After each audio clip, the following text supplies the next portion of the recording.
भावी आमदार आहे, कोण पाणीदार आमदार आहे, कोण अजून कसला स्वतःला स्वयंघोषित आमदार आहे. मला आपल्या सगळ्याला सांगायचं आहे की बाजारात नवीन शंकने जरी आले तरी बदामाची किंमत काय कमी होत नसती. मालक जिथं आहे तिथं राहणार आहे. कुणाला जर काय वाटत असेल मी असा आहे मी तसा आहे काय सुद्धा तुम्ही कोणी काळजी करू नका. आणि सर्व ज्येष्ठ मंडळींना मला एक विनंती तर सगळ्या तरुणाच्या वतीनं करायची आहे की थोडं तरुण पोरांना माझं भाऊ आणि सगळे ज्येष्ठ मंडळी थोडं तरुणांना अटी आपण कमी करा. हे असंच करू नका, तसंच करू नका, हेच करू नका. ही चौकोनात सगळे घातली का नाही थोडी अडचण येते. तुम्ही लढायला जा म्हणताय आणि ढाल तलवार इथे ठेवा, कसं लढणार आहे? पोरं लढूच शकणार नाही कोण. त्यामुळं मला आपल्या सगळ्यांना एवढी विनंती करायची थोडं मोकळ्या अंगाने पोरांना हे करू द्या.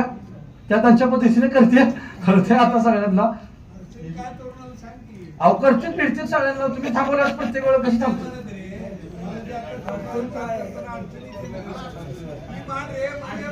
आता काय बरं अडचणीत काय बोललं तर खवळलं जाते, थांबवलं जातं, आडलं सगळ्या तुम्हाला अडचण माहिती त्यांना माहित आहे सांगितलं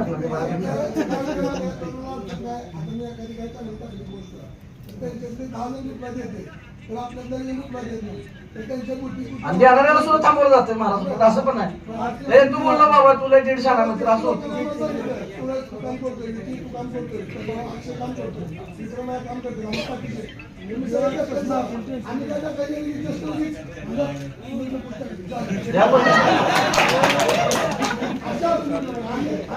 आता ही समस्या महाराज म्हणून बोललो सगळे बोल बोल बोल केलं.